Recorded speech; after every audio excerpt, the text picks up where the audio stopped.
चलिए दोस्तों, जानते हैं आज की देश और दुनिया की सिलेक्टेड काम की और महत्वपूर्ण 50 बड़ी खबरों के सिर्फ 10 मिनट में। पर अभी तक आपने इस वीडियो को लाइक नहीं किया तो लाइक कर दीजिए। प्रधानमंत्री नरेंद्र मोदी आज दिल्ली में एसओयूएल लीडरशिप कॉन्क्लेव का इनॉग्रेशन करेंगे। 2 दिन तक कार्यक्रम चलेगा। भूटान के प्रधानमंत्री भी हिस्सा लेने दिल्ली पहुंचे।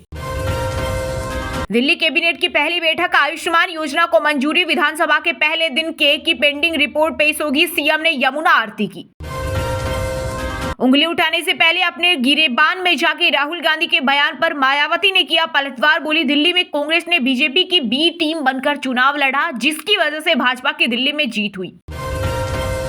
प्रवेश वर्मा को पीडब्ल्यूडी समेत 5 विभाग। दिल्ली सीएम रेखा ने वित्त अपने पास रखा। आशीष सूद को गृह शपथ के 4 घंटे बाद विभागों का किया बंटवारा।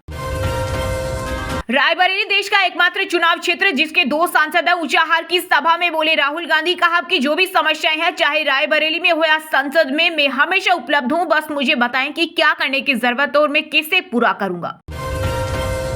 एक्शन में रेखा सरकार, अब गड्ढा मुक्त सड़कें और पानी की समस्या होगी दूर। मंत्रिमंडल आज अधिकारियों संग करेगा बैठक। हाथरस भगदड़ मामले में न्यायिक आयोग ने सरकार को सौंपी जांच रिपोर्ट। 11 लोगों के खिलाफ 3200 पन्नों की सौंपी चार्जशीट। दिल्ली में पूर्व सीएम मंत्रियों के पर्सनल स्टॉप हटाए गए। मुख्यमंत्री और आज अफसरों के साथ मीटिंग करेगी। 24 फरवरी से विधानसभा का सत्र। महाकुंभ में आखिरी वीकेंड पर आज से फिर होगी भीड़। योगी अफसरों से बोले श्रद्धालुओं को कम चलना पड़े। 35 से ज्यादा वीआईपी संगम स्नान करेंगे। दिल्ली की सीएम बनते ही रेखा गुप्ता ने लिया बड़ा फैसला। राज्य में पूर्व मुख्यमंत्री और मंत्रियों के पर्सनल स्टाफ की सेवाएं खत्म। डिजिटल पेमेंट ऐप गूगल पे से यूटिलिटी बिल पेमेंट करने पर अब देना होगा एक्स्ट्रा चार्ज। यूजर्स को अब डेबिट क्रेडिट कार्ड के जरिए गैस सिलेंडर बुकिंग, बिजली बिल भरने, डीटीएच, फास्टैग रिचार्ज जैसी सर्विस के लिए पेमेंट करने पर 0.5 से 1% प्लेटफॉर्म फीस देना होगा। कांग्रेस नेता सोनिया गांधी को गंगाराम अस्पताल से मिली छुट्टी। पेट की समस्याओं के चलते किया गया था भर्ती। बिहार में महाकुंभ से लूट रहे 6 की मौत। इसमें एक ही परिवार के 4 लोग। बेटा ड्राइव कर रहा था, झपकी आने से हुआ हादसा। 13 राज्यों में बारिश का अलर्ट। यूपी में ओले गिरे। राजस्थान में ठंड बढ़ी। एमपी में टेम्परेचर गिरेगा। बर्फबारी से जम्मू श्रीनगर हाईवे बंद। खजुराहो उत्सव में 139 कलाकारों की 24 घंटे नृत्य marathon. Guinness book of world record ने सौंपा सर्टिफिकेट। सीएम बोले नृत्य साधकों का मान बढ़ा। सांसद अमृतपाल की सदस्यता संकट में। 46 दिनों से लोकसभा से गैर हाजिर। 10 महीने से डिब्रूगढ़ जेल में बंद। हाईकोर्ट में आज सुनवाई। हरियाणा सीएम केंद्रीय मंत्री की सुरक्षा में चूक। चंडीगढ़ में आधी रात 15 मिनट काफिला रोड पर खड़ा रहा। पंजाब भवन के आगे गेट पर ताला था।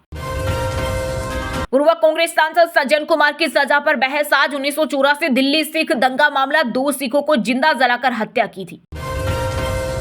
महाशिवरात्रि पर महाकुंभ के लिए चलेंगी 1200 अतिरिक्त बसें। भीड़ को देखते हुए योगी सरकार ने लिया फैसला। इसके अलावा संगम क्षेत्र में 750 शटल बसें भी चल रही।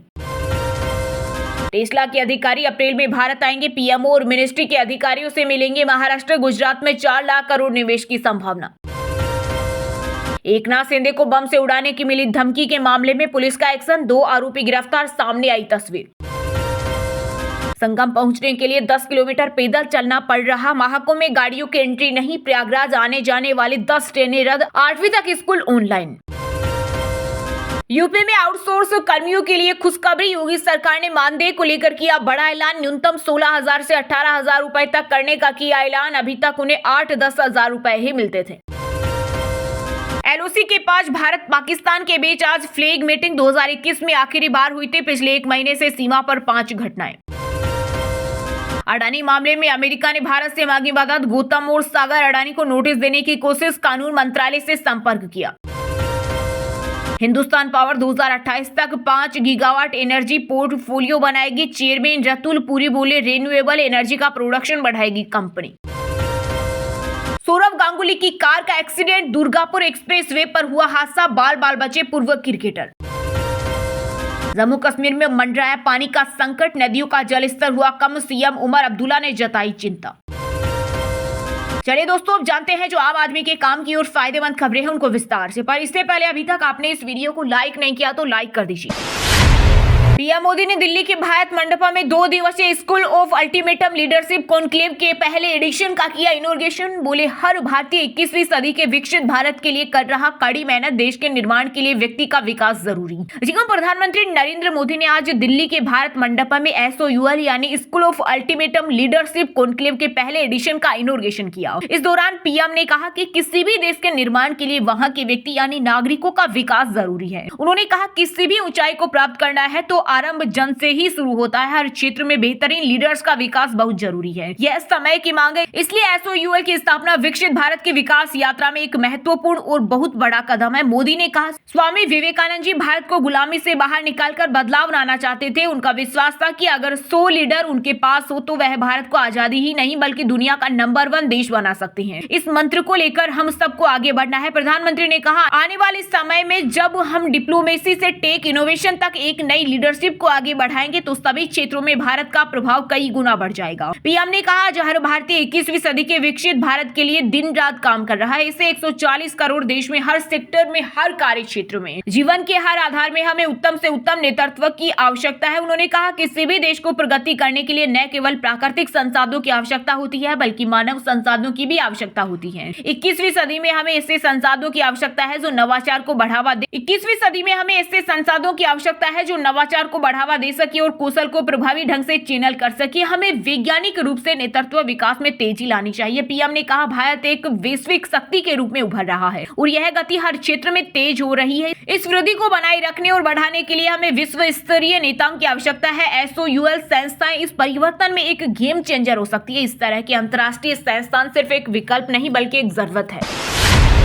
एक्शन मोड में दिल्ली सीएम रेखा गुप्ता, पूर्व मुख्यमंत्री और मंत्रियों की व्यक्तिगत स्टाफ की सेवाएं खत्म की। साथ ही पूर्व सरकारों ने जिन अधिकारियों और कर्मचारियों को दूसरी जगह नियुक्ति किया था उन्हें तुरंत अपने मूल विभागों में रिपोर्ट करने का दिया आदेश। दिल्ली की सत्ता संभालने के बाद नई सीएम रेखा गुप्ता एक्शन में है। उन्होंने आतिशी सरकार के सभी निजी स्टाफ की सेवाएं खत्म कर दी है। पूर्व मुख्यमंत्री और मंत्रियों के सभी व्यक्तिगत स्टाफ को नौकरी से हटा दिया। इसके साथ ही आम आदमी पार्टी की सरकार ने जिन अधिकारियों और कर्मचारियों को दूसरे विभागों में नियुक्त किया था उनको तुरंत अपने मूल विभागों में रिपोर्ट करने को कहा गया है। कई सारे अधिकारी और कर्मचारियों को प्रतिनियुक्ति पर दूसरे बोर्ड कॉर्पोरेशन में भेजा गया था। सप्ताह भर पहले सभी विभागों से पूर्व सरकार की ओर से कॉन्ट्रैक्ट और व्यक्तिगत स्टाफ की जानकारी मांगी गई थी। उनको मूल विभाग में लौटने को कहा गया है। हाल ही में दिल्ली के मुख्य सचिव ने इसको लेकर एक नोटिस जारी किया था। इसमें जितने भी नॉन ऑफिशियल स्टाफ है उनकी लिस्ट मांगी गई थी। केजरीवाल सरकार में अलग अलग विभागों में कई तरह की नॉन ऑफिशियल स्टाफ की नियुक्ति हुई थी। इससे पहले गुरुवार को कैबिनेट की बैठक के तुरंत बाद एक प्रेस कॉन्फ्रेंस को संबोधित करते हुए मुख्यमंत्री रेखा गुप्ता ने कहा कि भाजपा सरकार ने अपनी पहली कैबिनेट मीटिंग में आयुष्मान योजना को लागू करने का फैसला लिया। उन्होंने कहा, यह योजना 5 लाख के टॉप अप के साथ लागू की जाएगी, जिसमें 5 लाख रुपए का टॉप अप दिल्ली सरकार देगी और 5 लाख रुपए केंद्र सरकार की तरफ से दिए जाएंगे। औपचारिकताओं को जल्द से जल्द पूरा करने के बाद इसे लागू किया जाएगा। मुख्यमंत्री ने आगे कहा कि बैठक में जो दूसरा बड़ा फैसला है वो केग रिपोर्ट को लेकर किया गया है। 14 रिपोर्ट्स पेंडिंग है जो पिछली सरकार ने पेश नहीं की। पहला ही हाउस जो होगा उसमें उन रिपोर्ट्स को पेश किया जाएगा। इसके अलावा जो भी हमारी कमेंटमेंट्स हैं उस पर जल्द से जल्द फैसला लिया जाएगा।